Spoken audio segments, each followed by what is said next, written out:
When you think about the best pros, the most successful athletes or people, a common word used to describe them is aggressive, assertive, proactive, and it's all for good reason, as it goes hand in hand with the saying of if you want something right, you gotta do it yourself, or if you want something, you have to go ahead.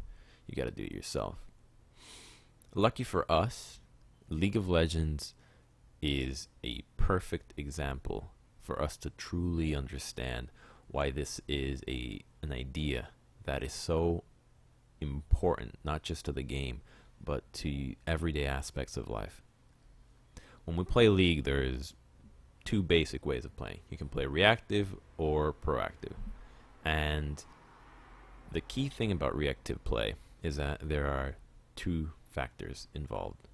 There is always you and the opponent.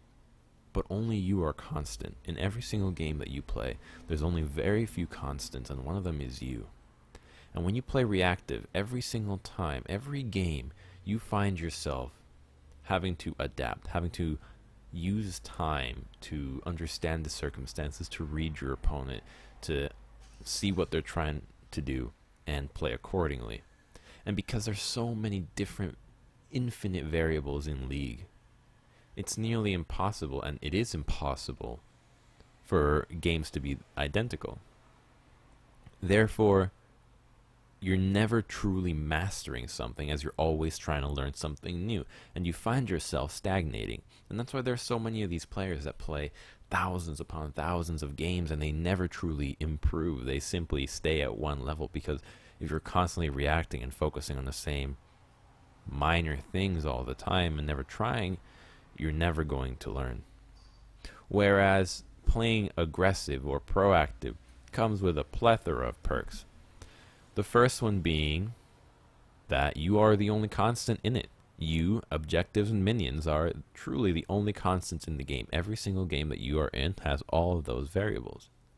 So therefore, if you practice and you play every single game, playing around those things in mind, every single game that you have has improvement around you and around how you play with those objectives. So you can try new things. So you can try, okay, should I be waiting for the minion wave here? What about this turret? Should I wait for the tower to be lower? Is it an easy turret to take on this push? Should I dive the opponent if they're responding to how my play around the objective is going? And the constants are always there, and you're always working on it, and you make your play consistent because it only relies around you, and it simply involves the opponent if they get in the way of what you're trying to do. The next perk that happens is that because of that, you obviously get that mastery, that incredible mastery of whatever it is that you're trying, but it also comes with the added benefit of you get to be the master of your own domain. You control the outcome of your games. Because isn't it better for you to be the cause of your own defeat and your victory, as opposed to going in the post-game lobby or talking to somebody how your teammates suck, how the game was lost because of somebody else? And yeah, it's going to take us a little bit of sucking up your pride and truly understanding, but that's how you learn. That's the best way to learn, by truly attempting something, because you learn from your failures, and it makes sense. All over the world, in all sorts of disciplines, when a team is being extremely successful, you hear it all the time. Oh, you know what? It's bound to happen that they're going to lose because they're not learning a whole lot while they're winning. You see the teams themselves saying, you know what? We're a little bit too worried because we don't feel like we're learning too much by winning so much. Whereas teams that are constantly losing always say, you know what? Yeah, we learned exactly what's going on. And this is a great defeat for us because it truly pointed out the areas that we need to work on. That's exactly what you can do in your solo queue games if you just try things. And it lets you, instead of being a bystander in the opponent's defeat, because what happens is if the opponent tries something and they mess up and you play reactive, you just win. You won because they tried something and you punished it. And that's great. It's unrealistic to think that you're going to be able to play every single game of League proactively. There are times where you're going to have to respond, and you're going to have to respond to the opponent's stupid things or their great things. But if you focus mostly on making your own plays and being aggressive, you'll find that the amount of times and the speed at which you improve increases exponentially, as you won't have anybody else to blame for yourself. You can be critical about your own play. And all of this, the best way to understand it, if you come out and tell me, hey, Crumbz, you know what? I'm really good at reading the opponent. And a lot of times, I'm the best at counter engaging, counter ganking, counter picking, all of this stuff. Well, that's great, but it's not going to truly carry you to the next level, because the easiest comparison to reactive play and proactive play that I can give you is in a sucker punch. So if you don't know what a sucker punch is, it's when two people are, in a heated argument, conversation, whatever it is, and it's very clear that a fight's about to break out, but it hasn't quite broken out just yet. And one of the members involved throws out a punch before the other one is ready. So either they don't see it coming, it blindsides them, whatever it is. They're not prepared for it, and it hits them, and it often causes severe damage as the fight may be over. And you see these all over the internet with just random one-punch knockouts, and that ends up happening quite a bit. That's the same thing with the assertive play. And the thing is, I most likely certain that not many of us watching this video are actual fighters. If you throw out that first punch, you're probably gonna miss. You're gonna hurt yourself. It's gonna go horrendously, and whoever you're fighting is gonna react and beat the shit out of you because you threw a punch at them. But after time and after practice, you do it over and over and over, you get better at it. You succeed. And the best thing is that in League of Legends, it doesn't come with the negative, slimy connotation of throwing a sucker punch. In fact, it comes with the complete opposite of being a stellar player, of being somebody who's willing to take charge and willing to take a win for themselves. And that's the beauty of it. Please don't try to sucker punch. I'm not, advocating any of this, as merely giving an example.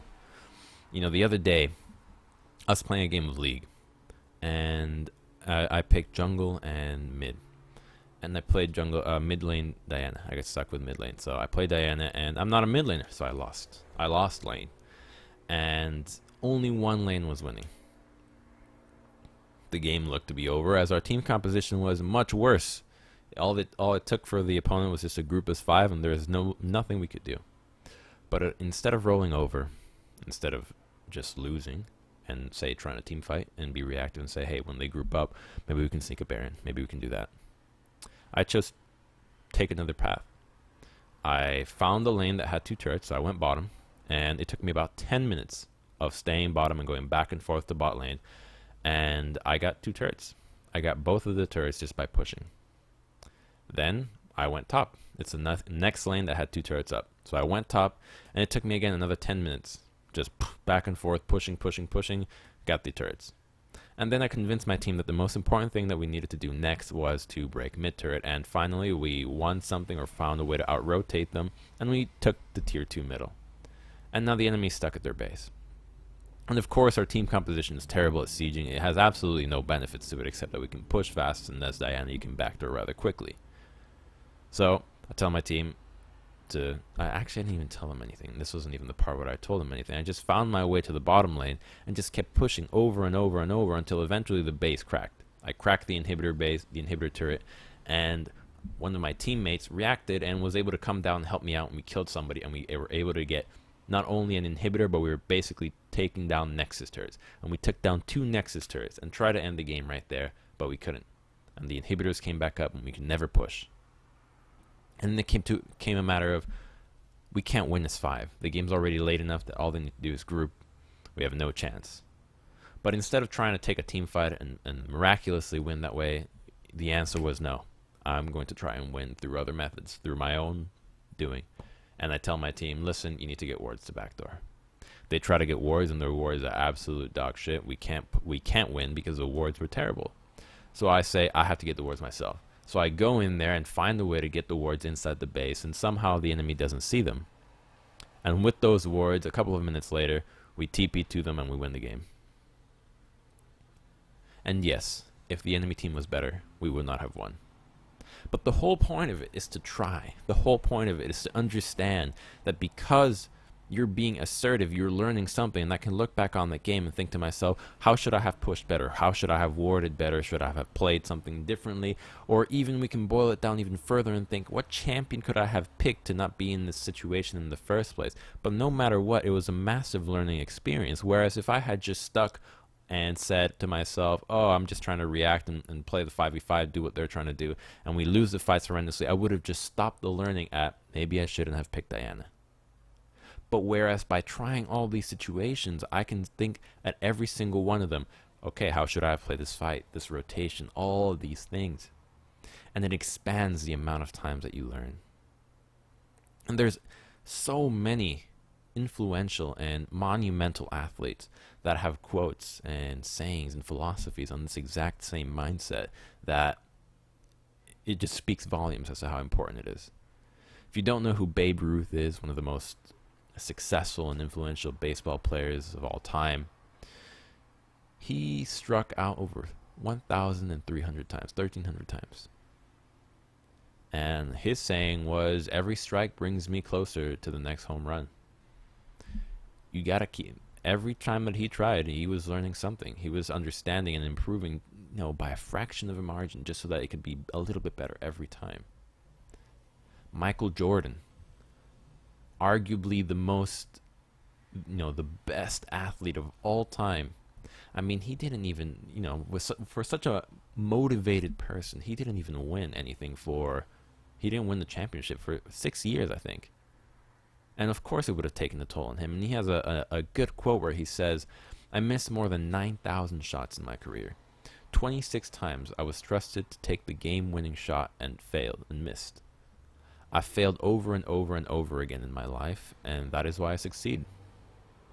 It's because of those times to fail that it becomes easy to understand why the people that fail so much but are willing to learn from it are successful. And then you have Wayne Gretzky, hockey's, you could say hockey's greatest. You miss 100% of the shots you don't take. But the key thing is that 100% missed shots you don't take is not the shots on the net. It's not that you miss the goals. It's the fact that you miss the opportunity to learn. 100% of the time of the shots you don't take, you're not learning shit. You're sitting there doing nothing.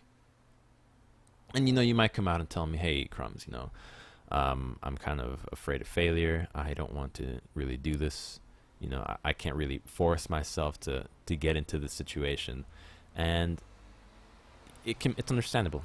A lot of us are afraid of failing, and it's a big part of life. But a big example that I can give you that is easily relatable is with dating. So, as the large majority of the audience here is male, I think it's easy to understand when a lot of times you say, hey, I want to get a girlfriend, I want to get a date. And they always tell you, well, you want to get a date? Go out and ask them. Go out and ask a girl for a date. And people come out and say, oh, I'm scared. I don't want to get rejected. I get frightened. Whatever the case may be, I'd rather just wait for my dream girl to come and find me. She'll find me attractive, and she'll message me, and she'll talk to me. I'd rather do that. Well, I'd rather. I would also find it awesome if NASA would contact me and say, hey, you're exactly what we're looking for. Why don't you come fly into space with us? Right? That'd be sweet. But that's never going to happen. It's never going to happen because I'm not partaking in it. I'm just waiting for some miracle to come about, whereas I can be in charge of my own destiny, and I can apply and say, hey, can I make it? And they say no. And that's it. End the story. And they say, okay, what do I need to work on? And that way I know exactly what I need to do, and they'll tell me, hey, you need to do this, this, and that if you want to fly to space. And then I can learn from that and work on it. And with the girl example, if you're going to sit at home and just jerk off until your girlfriend or until your dream girl comes on, then you're going to just be sitting there wasting your time, and you're not going to be able to understand, okay, how can I be a better, a more confident person? What circumstances need to change for me to truly learn and become not just a better partner, but a better person? And all of that comes from trying. All of that comes from understanding that failure is not about losing, but it's about an opportunity to try. And it has that shitty connotation that if you fail, you're a failure, you're a loser, all that stuff. But in reality, you're just somebody that's willing to willing to live. And isn't that worth a try?